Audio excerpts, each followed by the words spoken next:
Welcome to Manor House Ruthin, located on Wells Street, just off St Peter's Square in the heart of the town. The Georgian building, built in the late 16th century, has been added to ever since. A recent addition on the roof is an art trail figure as part of the Ruthin Art Trail. Established as a boutique restaurant with rooms in 2002, we've been pleased to be welcoming customers to our 8 rooms, restaurant, bar, lounge and more recently private cinema. From our front garden we'll enter the building, so pleased to welcome you all to Manor House Ruthin.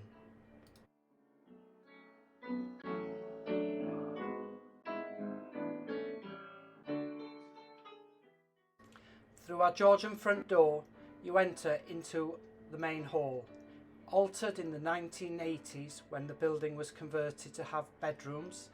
Fire regulations required some walls.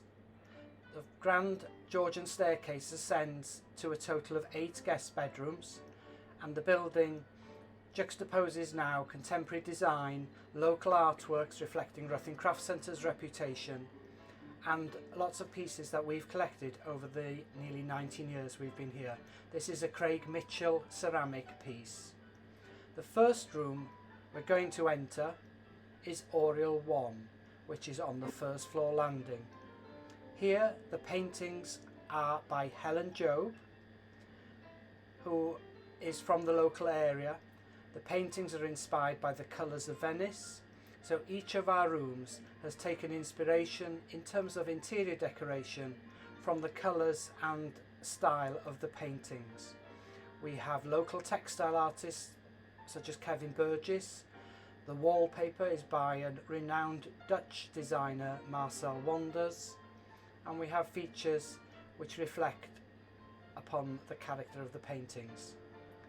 Our refurbishment in 2006 removed poorly positioned bathrooms and instead installed new ones which allowed the original room and proportions to still be visible above the bathroom structures.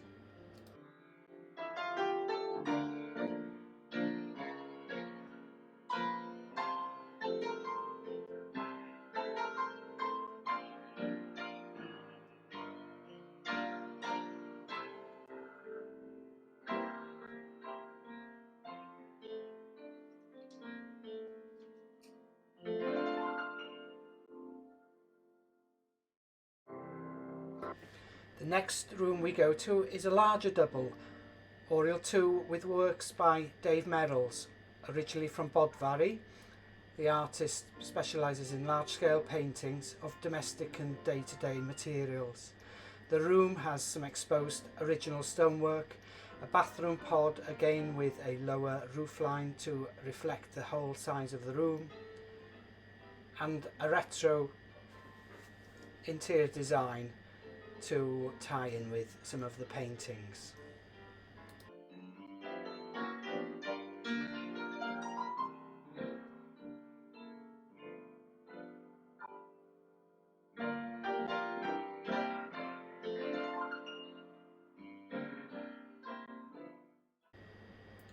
We now move to another large double room, Oriel 4, which has artworks by Anne Bridges, up until recently a locally based artist.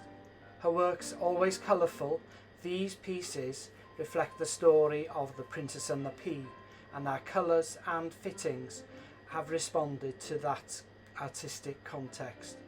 The room features some original features: Adam fireplace, Georgian cornices, an exposed brick wall, and the more modern bathroom has been built to allow the original space to still be appreciated, while allowing a contemporary bathroom to be added within the bedroom.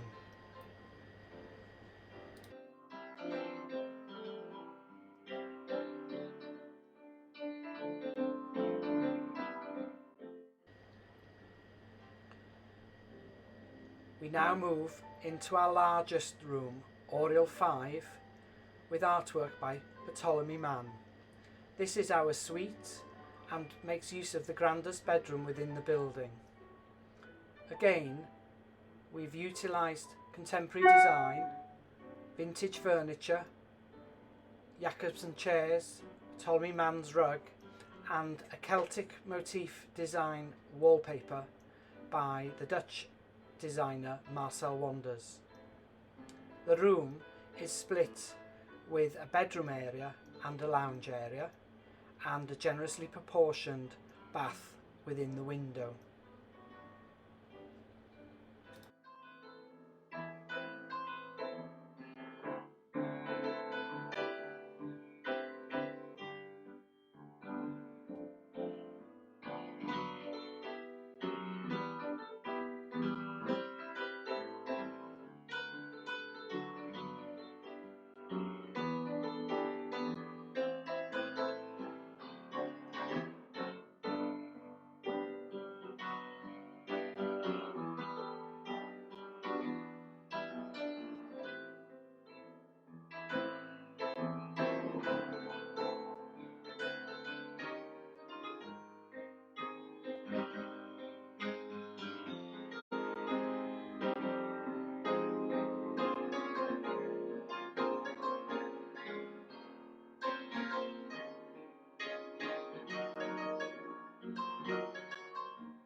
The room has original features such as the fireplace, cornicing, and then the modern elements are again done to be disengaged from the main fabric of the building.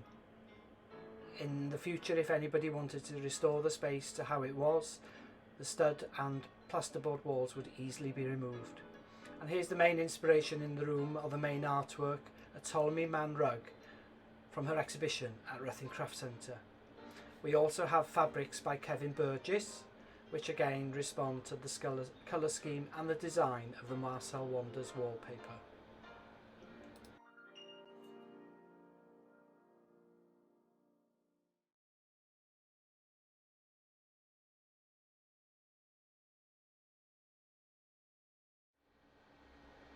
The next room we visit is Oriel 6, our smallest room up in the eaves of the main building. It has artworks by Kevin Burgess, incorporating his fabrics and also his chapel prints and textiles. The colour scheme responds to his artwork and also the colours of the Welsh flag. And we also include and responded to the 1969 design of the investiture chair for Prince Charles's investiture at Carnarvon Castle. This is included both as a stylish piece of design but also as a counterpoint to Kevin Burgess's artworks as well, and also a different viewpoint on Welsh's history. The fabrics that Kevin has provided have bold colours and a dramatic weave as well. This small compact double is cosy, that has little views over the hills through its small window, and an attractive little bathroom with wet room shower room.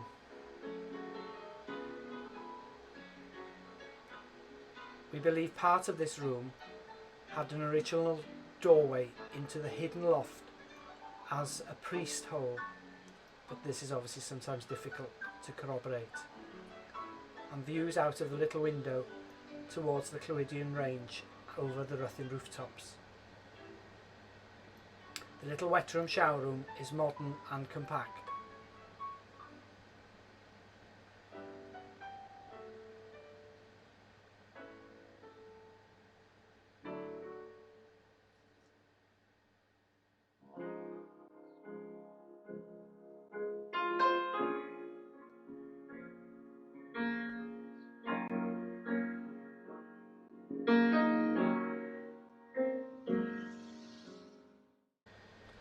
The last bedroom we visit is again on the top floor, Oriel 8, with artworks by Ian Williams.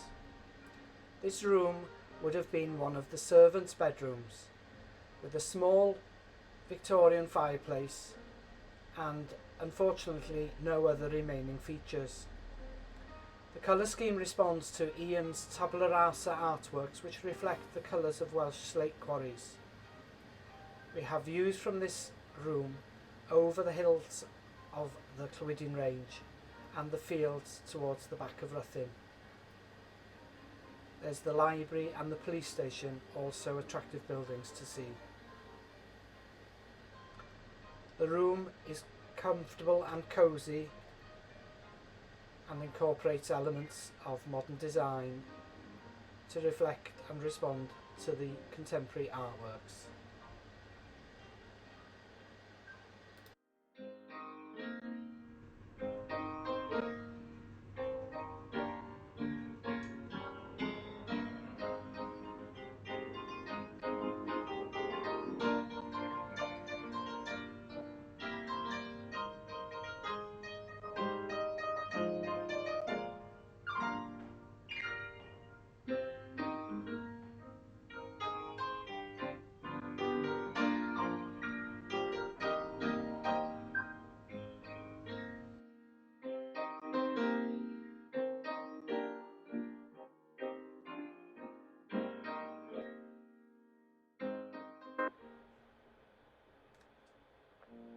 We're now returning to the ground floor and from the hall enter the bar, lounge and dining room.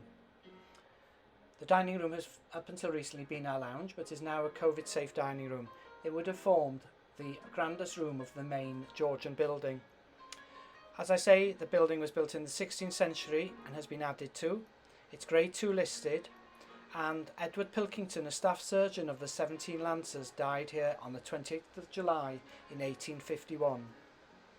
Our design now responds to more contemporary styles and includes Marcel Wander's wallpaper, plates by young designers Freshfields, and a tapestry by Dion Swift. In the 1860s and 70s, the house was occupied by Mr. Challen, a master of Ruthin Grammar School, who took a number of boarders. And in the next room along, which is now a sort of lounge piano room, there is evidence still of their boarding with names and initials carved in the panelling, which you'll see in a moment.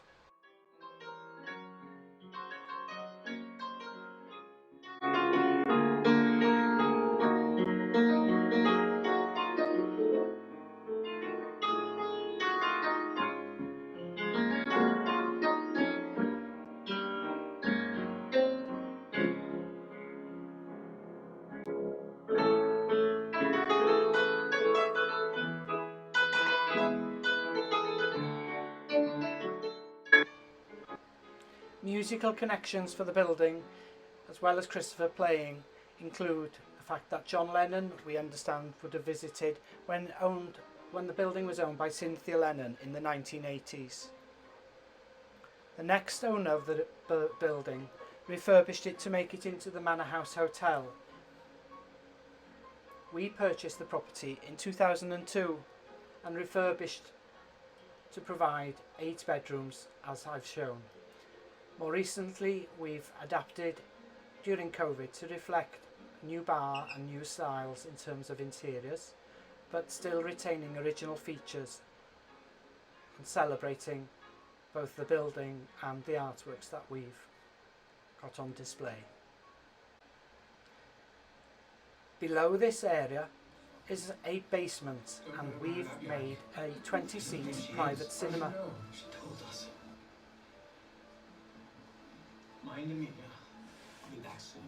With a 4K screen and surround sound, it is a great venue, but during COVID it's all paused until we can all meet safely. We hope to welcome you all again and thank you for taking the time for a little tour of Manor House Ruthin. Diolch yn fawr.